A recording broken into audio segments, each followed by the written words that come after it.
Chase Young and Montez Sweat returned to the Washington Commanders just in time for Wednesday's media availability at OTAs, and all sorts of rankings for Washington are happening, plus a new home for a former friend. All of that right now on the Locked On Commanders podcast. Your daily podcast on the Washington Commanders, part of the Locked On Podcast Network, your team every day.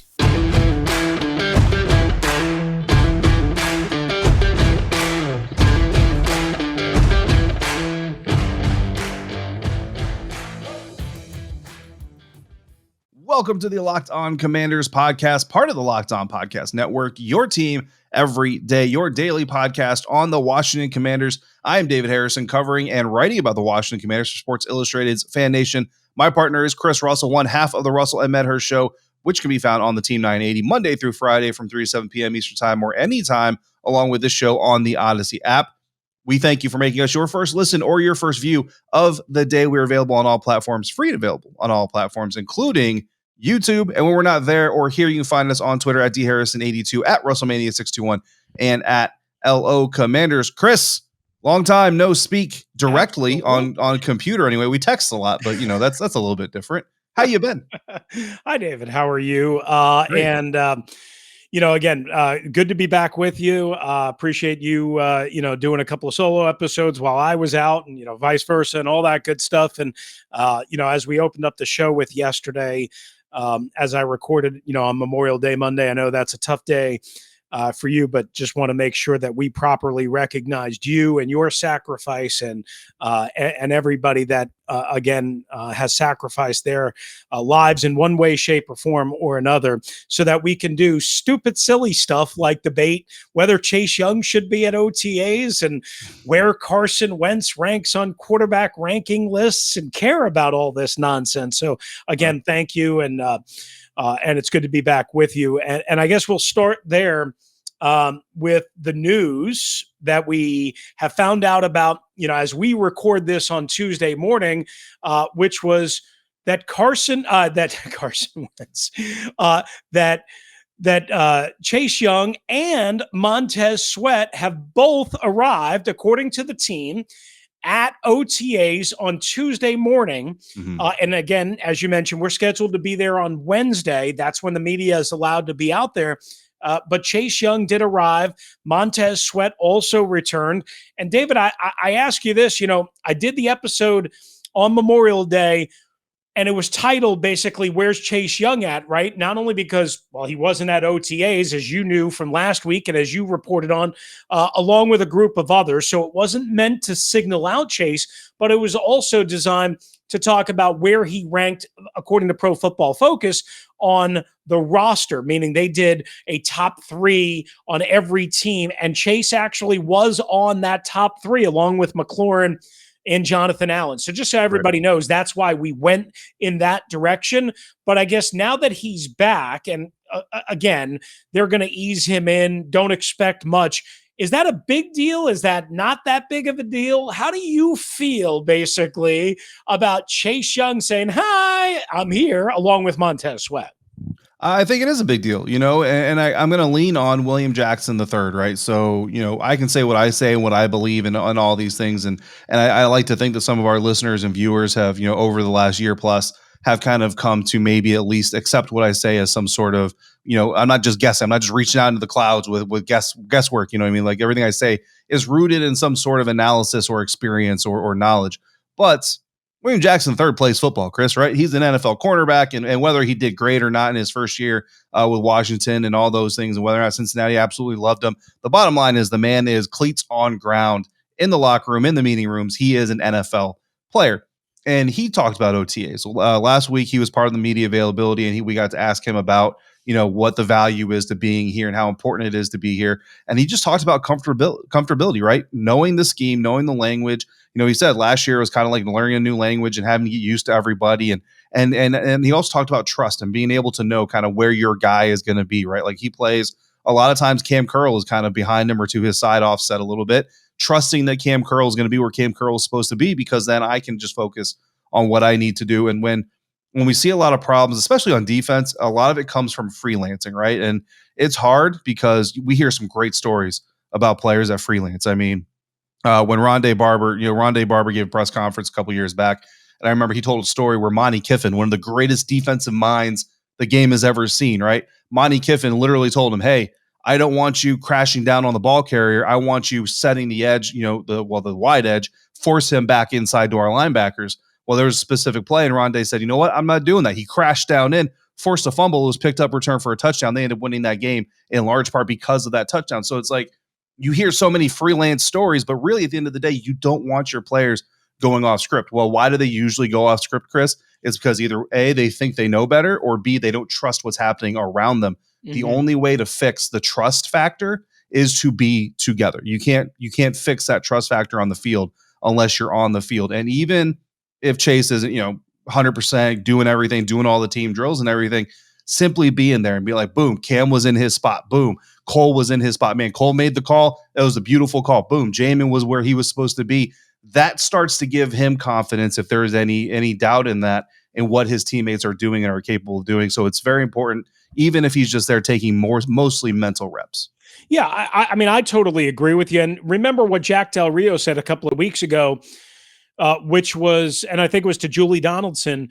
An in-house thing like, hey, last year really, affected, we thought, or he thought, the secondary, right? And I guess I think I was by myself when I mentioned this on the show. I can't remember exactly the scenario, but I know, like, I heard that, yeah, it was indeed the secondary. And it wasn't this phase last year, meaning the actual on-field full team OTAs. It was the period two or phase two, where what you're talking about, a lot of that communication, a lot of that trust, a lot of that just intimate knowledge of where everybody's supposed to be when this happens, when that happens. And, we're trying to keep this general and not dig too deep here. That's what Jack Del Rio was actually talking about. So it had nothing to do with, per se, Chase Young not being there for OTAs or whatever. It was the actual secondary guys, which he said was a problem. And we saw communication was a huge problem the first 6-7 weeks of the season. That was when the communication kind of really gets hammered home, when you can't be doing full team live reps. Now we're at a phase where you are doing full team live reps. So now you get to see it in a different sense, in a different light. And like you mentioned, just real quickly, having Chase, having Montez, having as many guys there as we possibly can, it doesn't hurt. It only helps. It doesn't guarantee anything, David. It does not guarantee winning, losing, communication, or people not making mistakes. But here's the one thing I can guarantee you, and I think you would agree with this: it can never, ever, ever hurt. It can only help. Period. Yeah, I mean, you're never going to hear a coach after a loss say, man, like, if only Jonathan Allen had sat out OTAs, we probably, exactly. that's never going to be the thing. You just reduce fodder. You just reduce. When Chase struggled in the first half of last year before getting hurt, a lot of people pointed exactly to, hey, if you would have been here in the offseason, so on and so forth. One thing before we wrap up this segment and get into the rest of our show. So the Commanders invited a bunch of podcasters and what they call influencers. And that's coming from the team, right? In a text chain that I was privy to on Tuesday morning. They invited them out on Tuesday to watch a closed practice. Any issue with that? Is that good for the team? Is that not good for the media? Any thoughts on how that came about? No, it's great. I love it, and it's a multi-layered topic, right? But and I'm going to be a little bit biased because I come from that new media, fringe media, whatever classification you want to give it, class. I mean, the Locked On Commanders podcast network is kind of on the fence of that, right? Like, we're owned by Tegna, which is this major media corporation, owns WUSA 9 in DC and all this stuff. So, like, they're obviously a major player in the media landscape, but at the same time, podcasting is still viewed as kind of a side gig, right? Like JP Finley's podcast is a side hustle. Dan Standig's, standing room only is a side hustle, right? So podcasting, while it's come a long way, is still kind of considered a new media, fringe media type of deal. Blogging, ESPN's got bloggers now. I mean, so there's just this interesting mixture happening, but teams are still very weary about mixing the fan influencers, the guys who do their podcasts wearing burgundy and gold and with the foam #1 fingers and all that stuff. But there's a space for all of it. And I know not everybody agrees, Chris. We know some people who don't agree with what I'm about to say, but to me, like, I look at the media landscape, and I think there's plenty of food on the table for everybody to eat. The Athletic can eat, ESPN can eat, Locked On can eat, Rio can eat, Jamal can eat. You know what I mean? Mm-hmm. We can all eat together, and we all have our role to play. Like, Rio's probably never going to break the Terry McLaurin re-signing news. That's going to be Ben Standig, JP Finley, maybe the Rooster. You know what I mean? But they're the passion. You know what I mean? Like, they can drop. I mean, like, Chris, we can't sit here and drop all these F-bombs about, Scott Turner's play calling. We got to keep it a little bit above the belt, at least for the most part. So there's a role for everybody. So I love that they're giving them access. But for those media members that don't necessarily appreciate, the growth and all this stuff, giving them their own day, and then we get our day tomorrow. I think that, and let's be honest, tomorrow we're going to get more than what they got today. So that kind of also appeases that type of aspect as well. But I love it. I mean, again, there's plenty of food. Let's all get full. I agree, and I'll just quickly add, this is a Jason Wright thing, in my opinion. Love it. This is a Jason Wright who has reached out and been continuously involved with that group, if you will, the quote-unquote influencers and, super fans, if you want. You mentioned them, Rio, our pal, and, Jamal, who worked, for me when I was running the SI Commander, or the then Redskins, that type of thing. I'm sorry, anybody that's offended, bothered by it, worry about something else. Okay. Let's just worry about what's realistic. And I think it's good for the team that they are showing, hey, this is a different era. This is a reach out and touch you type of era. All right. Good conversation on that. Chase Young, Montez Sweat back. We'll see about Terry McLaurin. Who knows? Coming up next on the Locked On Commanders podcast. Are the Commanders, David, a quote unquote bandwagon team that you would want to jump on? We'll tackle that next. But first, this episode is brought to you by our friends at Rock Auto and rockauto.com. As you know, there's an ever-increasing number of makes and models, foreign, domestic, new, old, gasoline only, electric, so on and so forth, mixtures.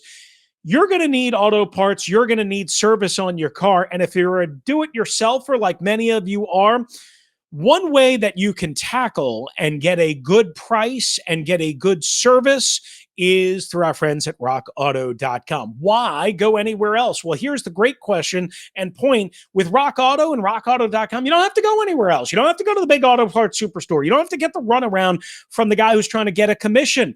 You don't have to go to the factory dealership where they're going to charge you way more and mislead you. Nope. rockauto.com is going to get you the best prices, the best service, the best parts that you need quickly, efficiently. And again, you're not going to have to go anywhere except maybe from your couch to your kitchen table. Can't help you with that. Go to rockauto.com right now, and you will see all the parts available for your car or truck. And when you go to rockauto.com, right, Locked On in there, how did you hear about us box, so they know we sent you. Amazing selection, reliably low prices, all the parts your car or truck will ever need at rockauto.com. Built Bar continues to deliver, and they have delivered again, Chris, with Built granola bars. Built granola bars come in 3 unbelievable flavors: chocolate peanut butter, chocolate coconut, and white chocolate berry. If you want to try all 3 flavors, get a mix box at built.com. That's what I did. I love all of them, and I actually enjoyed one last night sitting in my recliner watching an episode of Psych with my wife. These bars are different from the Built bars and the Built Puffs that you've already come to love. Built granola bars are loaded with granola. It's a perfect combination of crunch and chewiness, but just like the bars and the puffs, these things are packed with protein and covered in 100% real chocolate with 150 calories, 15 grams of protein, and only 4 grams of sugar. Built granola bars will change your world. Built has cracked the code to a better granola. They're the perfect healthy snack to pack in your lunch, take on the road, or eat as a snack. And they are made with collagen protein, which your body absorbs more efficiently and provides you tons of health benefits. So if you've been waiting for a healthy and delicious granola bar to hit the market, this is your time. Head to Built.com right now to get the Built granola bars. 3 delicious flavors to try again: chocolate peanut butter, chocolate coconut, and white chocolate berry. Don't miss out. You got to get yours today at Built.com. Get your Built granola bars. Use the promo code LOCK15. You'll get 15% off of that order. Again, that's promo code LOCK15 for 15% off at Built.com. All right, thanks for making the Locked On Commanders podcast your first listen and or your first view each and every day. For your next listen, check out the Locked On Sports Today podcast.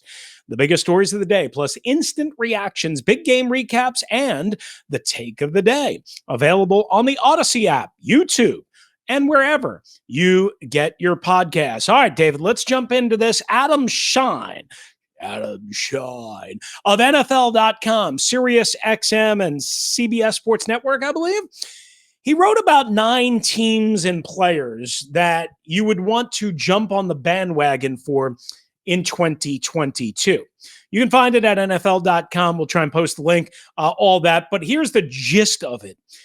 The Commanders, David, are not listed as one of the 9 teams and or figures, players, that type of thing. And it's a mixture. The Commanders are not listed. Carson Wentz is not listed. Terry McLaurin, so on and so forth. Before we get to the rest of the list and who is featured, is this right or wrong in your opinion? Are the Commanders, and is any individual on the Commanders somebody you would want to jump on the bandwagon for? And again, keeping in mind, this is a national perspective as opposed to a local perspective. Yeah, I mean, when you look at it nationally, right, the term bandwagon and bandwagon fan, right, typically you're talking about a fan that jumps on board right when the team is doing really well and getting going. And you kind of look at like when Tom Brady joined the Bucs, like the Buccaneers suddenly had a whole lot of fans that you never knew existed. Or, you know, when LeBron went to Miami, all of a sudden the Heat have all kinds of fans, and then Cleveland lost a bunch. Then we went back to Cleveland had a bunch of fans again. Like those are bandwagon fans.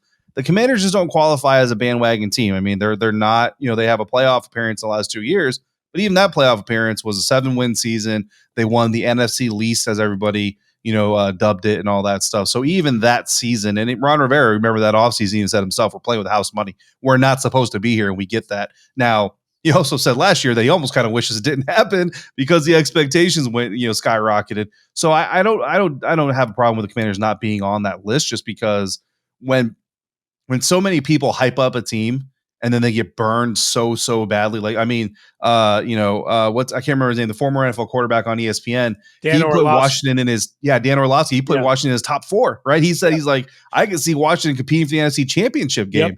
And not only did they not do that, they didn't make the playoffs. And great, there was a lot of things. He wasn't the only one. There was Mike Greenberg, and I think it was Sam Acho and whatever. And that's exactly the point that I was just going to say. You know, I don't know about you. I'm fine with lower expectations. I'm fine with people overlooking and not hyping up anybody like they're hyping up the Philadelphia Eagles. And we're going to tackle that in a sec. I'm like, get all the credit, get all the praise.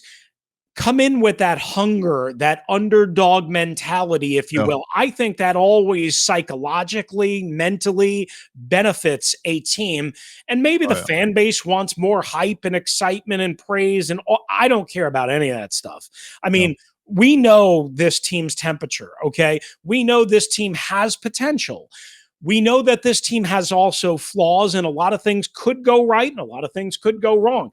I'm totally cool with everyone, including Adam Schein, overlooking the Washington Commanders. Yeah, absolutely. I mean, if there's a player that you could jump on the bandwagon for, I think Terry McLaurin has got to be it, right? He's about to play with the best quarterback he's had in his career. I agree. And some of that is a compliment to Carson. Some of that is just the reality of who he's played with. So that's one. And then Carson, I mean, a lot of people pointed out, this is the best offense that Carson Wentz has had around him on paper. So Carson Wentz could be a guy. Look, I'm not even gonna lie. Like, I'm targeting him at a certain point. I'm not going to give away all my secrets because I got people in my fantasy league that watch this show, but I'm targeting Carson Wentz at a certain point in my fantasy draft. And if I can get him there, I'm going to be pretty happy and excited to see if that pays dividends for me on my fantasy. You know, you better be careful talking about fantasy football. Tommy Pham might come and slap you in the face.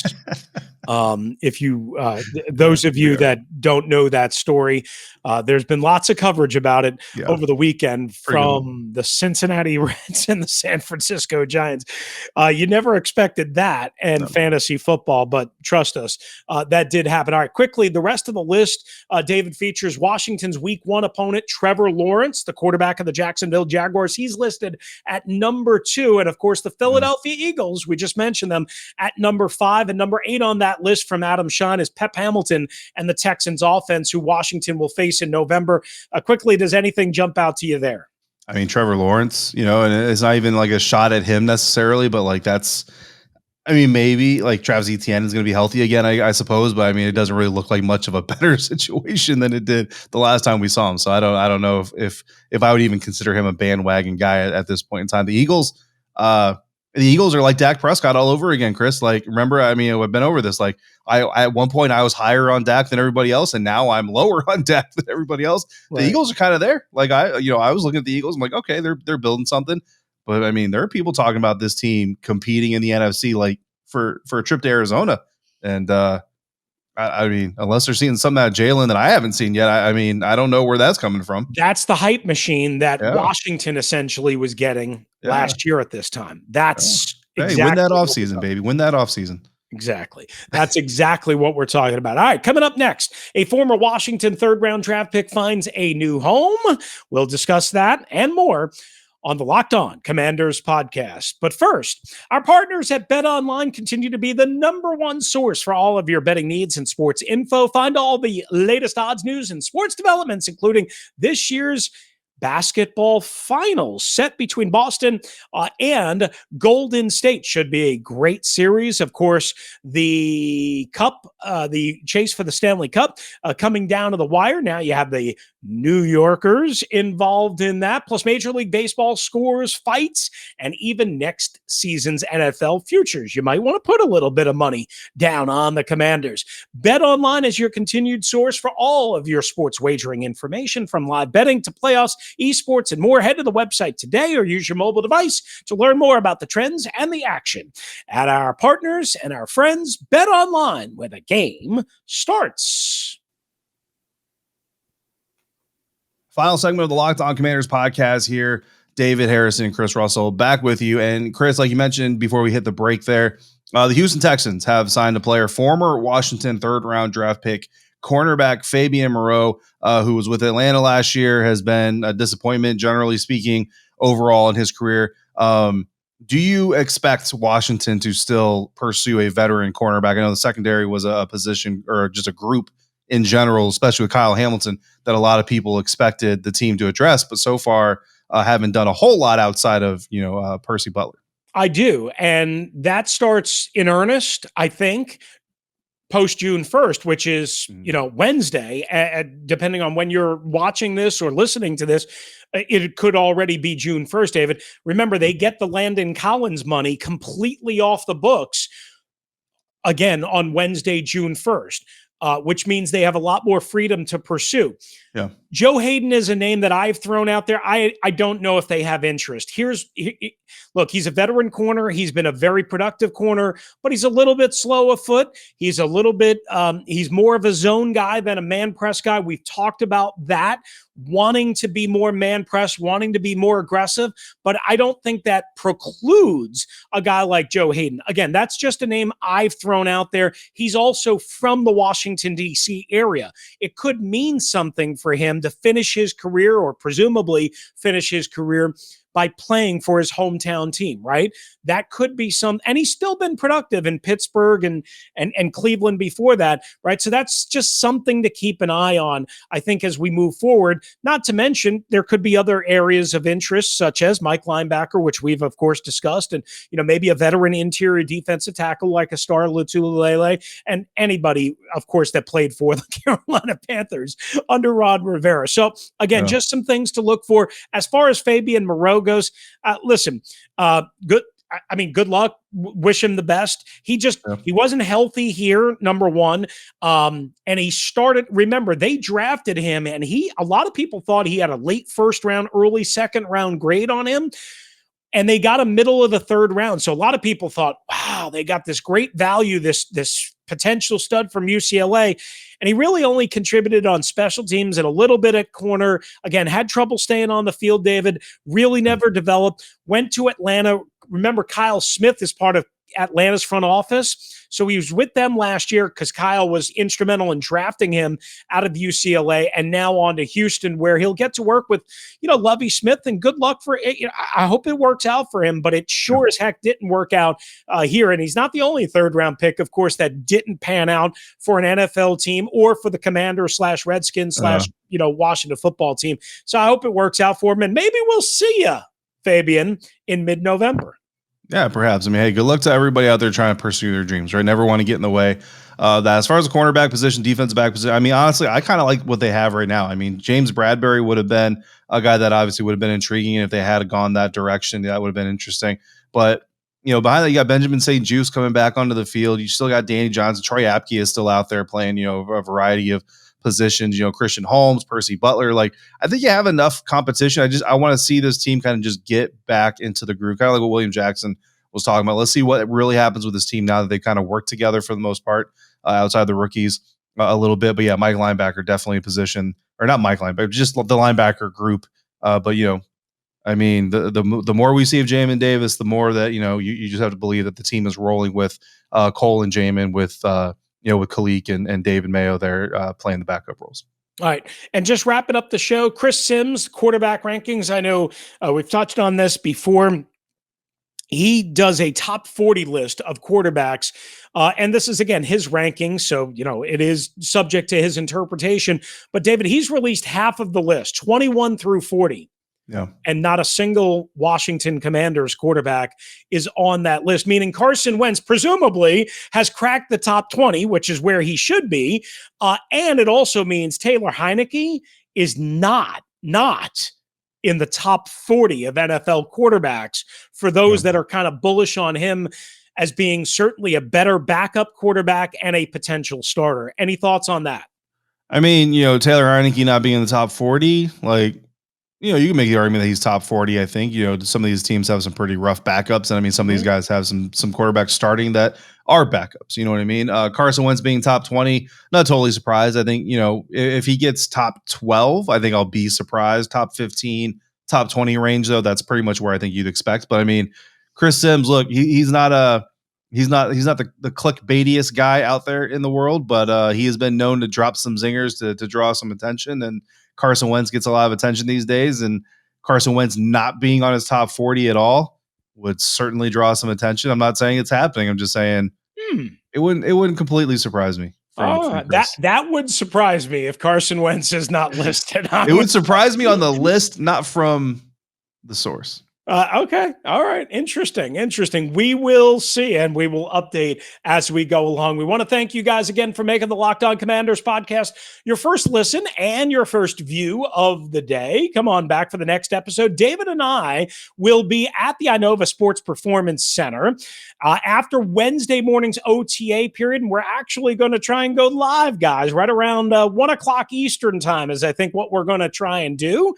So we will have plenty of content, plenty of reactions. Stay with us, be with us, enjoy the revolution right here on the Locked On Commanders podcast. Now make your second listen and view the Locked On NFL podcast. The schedule may be dark, but the NFL never stops. Neither does Locked On NFL. Get insights and opinions from hosts including Ross Jackson, Chris Carter, and Tony Wiggins, plus local Locked On NFL hosts repping all 32 squads. There's no offseason for real fans. Make sure you subscribe to Locked On NFL wherever you get your podcast. If you have a question or topic you want us to discuss, and we're getting to that period where we're going to need you guys especially to kind of get creative with what you want us to talk about, because we're going to slow down on the news, Locked On Washington Commanders at gmail.com, or dial up the voicemail, 301-615-3577, 301-615-3577.